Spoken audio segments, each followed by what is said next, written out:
Since Goku landed on Earth, his transition into being a good-hearted being seemed to play the biggest part in him becoming one of the strongest warriors to ever live.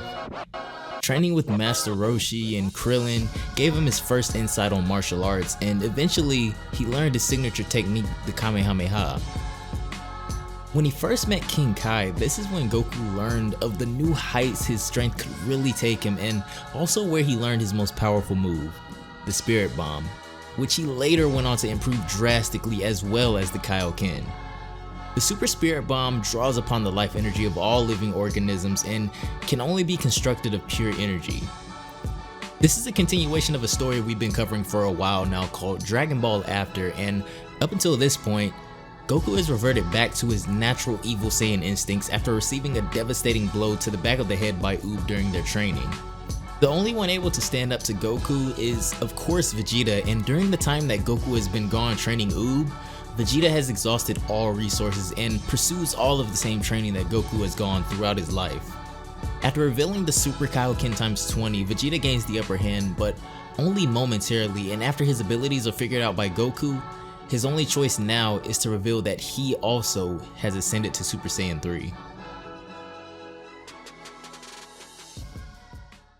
If you want to keep up with more awesome stories just like this one, be sure to go join the Dragon Ball Fan Manga Facebook page down below and subscribe here for more.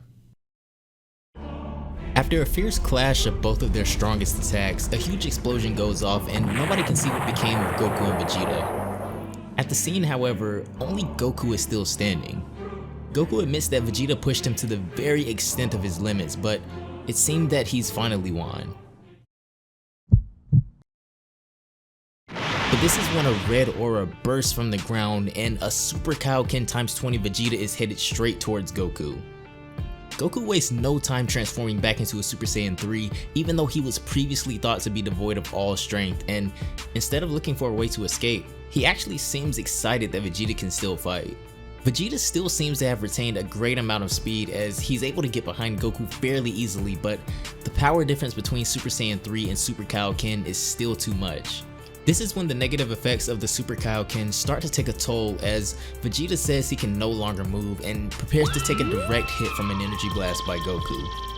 Unable to dodge, it would seem that this may finally be it for Vegeta as Goku blasts him away. Once the attack is cleared, Goku confirms that overexertion from the Super Kaioken was the downfall of Vegeta as he probably couldn't even move his fingertips. He also states that now he is definitely all out of energy, but fighting Vegeta would obviously take no less. But out of nowhere, Vegeta comes darting back at Goku head first, and Goku is in such shock that he doesn't even move. Vegeta uses every last bit of his power he had left, headbutts Goku in the midsection, and the two fighters lie in craters in the earth. Vegeta can't move a muscle at this point, but Goku, even though he is extremely injured at this point, rises into the air, but he does know that Vegeta is completely done for now. He approaches Vegeta, who says himself that he can't even stand, but when Goku goes to finish him off, Majin Buu shows up. Now, Vegeta and Majin Buu aren't necessarily friends, so Vegeta tells him that this is between him and Goku and to mind his own business, but Majin Buu says he'll only listen to half of that, whatever that means. He creates a large wind gust that's strong enough to get Vegeta out of harm's way, and it's even enough to distract Goku for a moment. Buu takes this second to try and escape, and he throws two extensions of himself out. One grabs Vegeta and the other grabs someone else. After they absorb the two fighters, Majin Buu eats them so he won't have to carry two bodies, and he attempts to escape. Goku knows that right now, he can't keep up with Buu in a foot race, so he intends to track his energy and attack him from afar. The only problem is, he's all out of energy. As a last resort and not wanting Buu or Vegeta to escape, Goku raises his hands in the air and begins the Spirit Bomb technique. Now the Spirit Bomb can only be used to hurt evil, but when Goku hit his head, his intelligence boosted as well, and he figures out that if he uses it wholeheartedly, it should work against the good Buu as well. The massive orb of energy stops Buu in his tracks, and he starts getting flashbacks and vague memories of this technique when he says that he's seen this before. Buu kicks it into high gear and he tries to look for anywhere he can hide from the Spirit Bomb, but even hiding underwater, far away, is no use. He says that if he could split up, then it might be possible, but if he did that, there would be no way he could save Vegeta and this other person who we see now is Oob, who was the first to be taken out by Goku. We then cut back to Goku, whose Super Spirit Bomb is steadily getting larger, but when he realizes what Majin Buu is really up to, he opts to just destroy everything so there won't be any survivors. Even though this Majin Buu is much weaker than the Buu they had fought years prior, Goku knows that even so, this Spirit Bomb won't be strong enough to destroy him.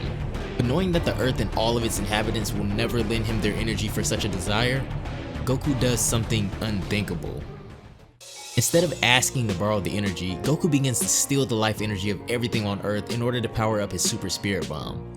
Piccolo is the first to sense this and he warns everyone to protect their energy, but even though they are quick enough to defend the worst of it, Goku stole an obscene amount of energy from all over the planet in only a second. Goku is bringing all life on Earth to his knees as he is draining every bit of energy he can. All over the planet, people are dying in the streets and life is ceasing to exist all over. Realizing that there's no way he can avoid this attack, Majin Buu decides to split into many different bodies, and because of being able to separate his power evenly, he is now able to completely mask himself from Goku. As long as Buu can keep playing dead, Goku would not be able to sense him, but Goku is much smarter than this and he knows Buu's weaknesses.